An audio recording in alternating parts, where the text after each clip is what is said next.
que entender el reclamo social, la réplica constitucional de los ciudadanos, reflejada a través de la juventud venezolana, de los estudiantes. Ese reclamo corresponde simple y llanamente a la evaluación de la gestión pública, a la contraloría social que ejerce la sociedad a los factores de poder. Esos factores de poder que no han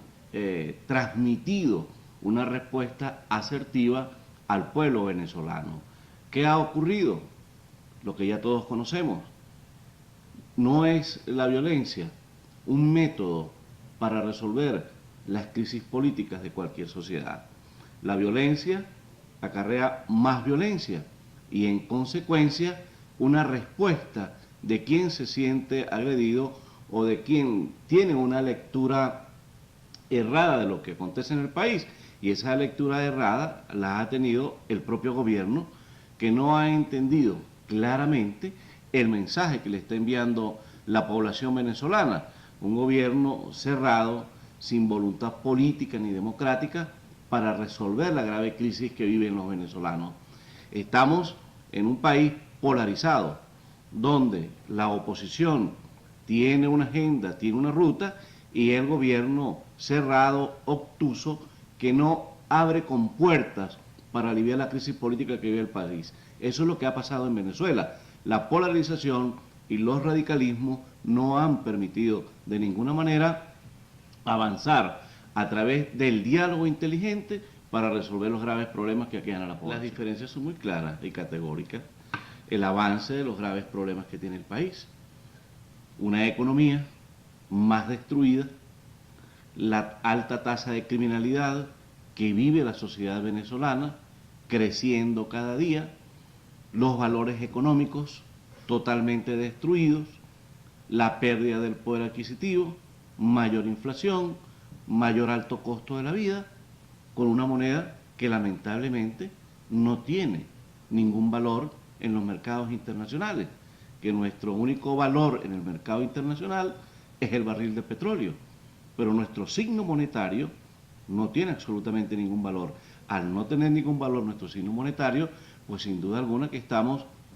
en una economía totalmente amorfa, una economía que no traslada hacia los ciudadanos mejor calidad de vida, que no traslada hacia los ciudadanos mayor empleo, seguridad jurídica para las inversiones tanto internas como foráneas. Por lo tanto, lo que tenemos hoy de diferencia entre febrero del 2013, del 2014 y febrero del 2015 es la aceleración de los graves problemas que vive el país. Bueno, porque el problema de calentar las calles obedece a la planificación de una estrategia política.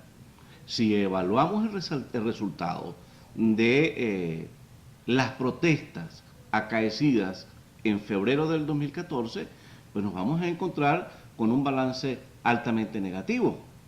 Y ese balance altamente negativo obedece a que no estaban circunscritos a esa protesta la totalidad de los venezolanos. Había un sector del país, existió un sector del país que salió a protestar, básicamente los estudiantes, los jóvenes de los liceos, los universitarios, pero la población en otros niveles no acudió a ese llamado. Ahora bien, una protesta cívica, pacífica, democrática, constitucional, debe estar circunscrita única y exclusivamente a dos factores fundamentales: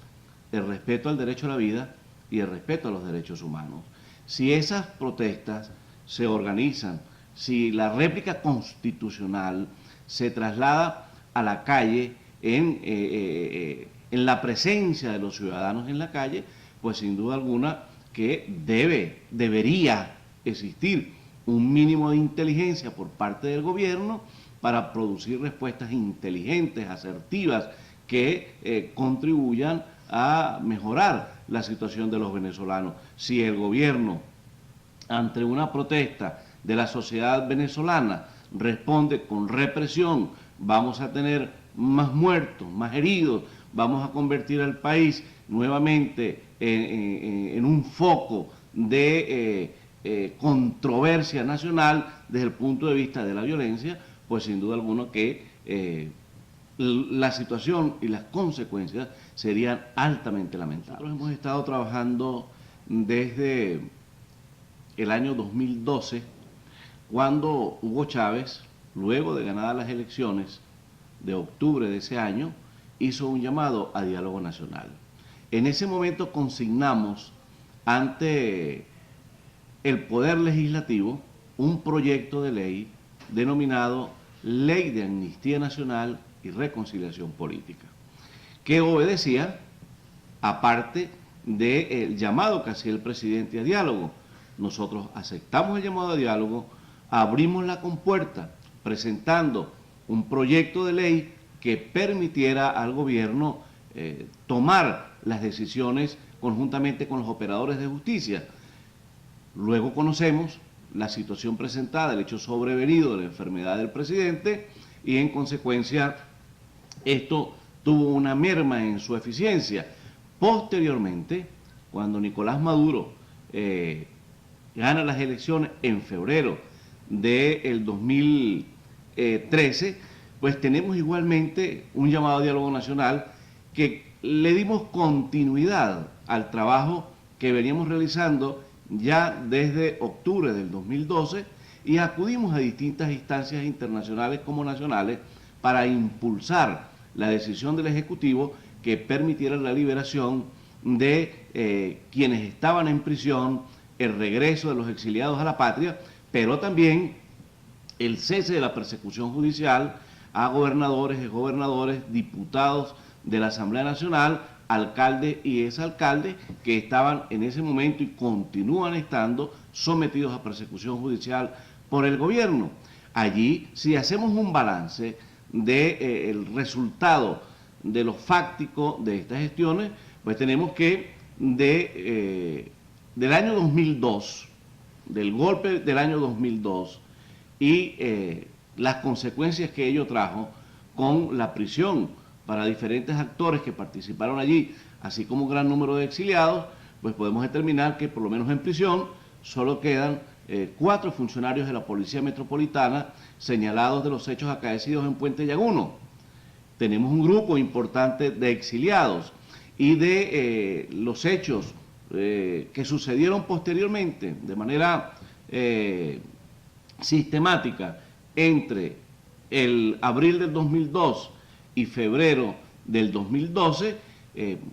de ellos solo queda, y no por hechos de carácter político, en prisión el general Baduel. Y posteriormente de los hechos del 12 de febrero del año pasado, bueno, un gran número de jóvenes estudiantes, de los cuales hoy entre estudiantes y civiles adultos existen 83 prisioneros y más de 1.500 estudiantes que continúan siendo sometidos a persecución judicial de los 3.200 que habían sido señalados por los diversos tribunales de justicia en todo el país. De manera que el balance para nosotros, más allá de los logros obtenidos, está reflejado en continuar de manera persistente y sistemática reclamando la libertad de quienes están en prisión y el regreso de los que están fuera de la patria. Aquí tenemos que entender una cosa fundamental.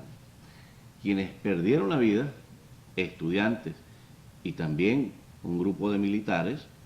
son gente del pueblo venezolano. Allí no podemos discriminar de manera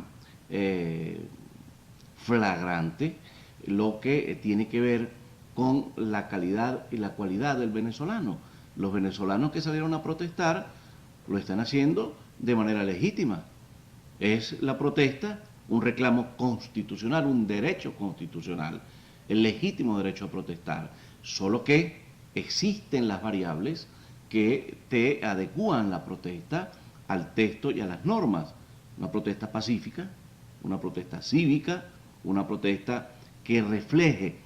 esa respuesta del venezolano que reclama mejores condiciones de vida, porque la respuesta está ceñida a eso, a reclamar mejores condiciones de vida. Eso quiere decir que el gobierno no está haciendo las cosas bien, y esa lectura tiene que hacerla el gobierno. por qué no está haciendo las cosas bien y por qué el pueblo está reclamando sus derechos en la calle. Ahora, esta resolución es una resolución que está totalmente direccionada a influir a través del terrorismo psicológico, del terrorismo del Estado sobre los ciudadanos para evitar la presencia de los ciudadanos en la protesta de calle. El venezolano, por supuesto, que visto el balance de lo sucedido el año pasado, pues siente que no fue acompañado en su totalidad, pero también todos sentimos el temor de que esas protestas se constituyan en un epicentro de mayor violencia para justificar el gobierno, su permanencia en el poder y la violación sistemática de los derechos humanos a través de la violación de la propia Constitución. Y eso es lo que nosotros tenemos que proteger, no crear las condiciones al gobierno para que el gobierno permanezca indefinidamente en el poder, para que el gobierno utilice la represión y los mecanismos de fuerza del Estado para controlar el poder. Y allí los venezolanos tenemos que ser inteligentes. Viene un proceso electoral que debe realizarse este año, que está en puerta. Bueno, ese proceso electoral es una puerta expedita, es un camino que está plenamente apegado a la Constitución y nosotros tenemos que participar en ese proceso con criterio de éxito, creando las condiciones para ganar ese proceso e ir avanzando en la toma de los espacios por parte de la sociedad democrática. La respuesta perfectamente a la protesta debe ser de parte de la sociedad democrática una protesta en los términos que establece la Constitución, no creando violencia, no generando violencia, para evitar que nuestros muchachos muerdan el polvo en las distintas calles y avenidas de Venezuela, pierdan la vida sin ninguna respuesta asertiva y sin ninguna direccionalidad colectiva de parte de la sociedad democrática, porque la lucha aislada no va a tener resultados eficientes para hacer la política buena. Tenemos que hacer la política buena y dejarle la política mala al gobierno, nosotros haciendo la buena, creando las condiciones para ganar el proceso electoral de las parlamentarias, seguir trabajando en pro de la liberación de los prisioneros y el regreso de los exiliados y denunciar el fracaso de las políticas públicas del gobierno, pues sin duda alguna que eso va a crear las condiciones de ganar. Y cuando sea el momento de salir a la calle, a protestar, a ganar espacio, a informarle a la gente lo que está pasando en el país, a mostrar nuestra inconformidad, pues bueno, ya las organizaciones políticas, los diversos actores de la sociedad democrática fijarán los tiempos, el espacio y los contextos oportunos para que la protesta sea eficiente y no nos lamentemos luego de el resultado que puede producir en el país una protesta desarticulada que va a traernos más luto a la patria, más luto a la familia venezolana.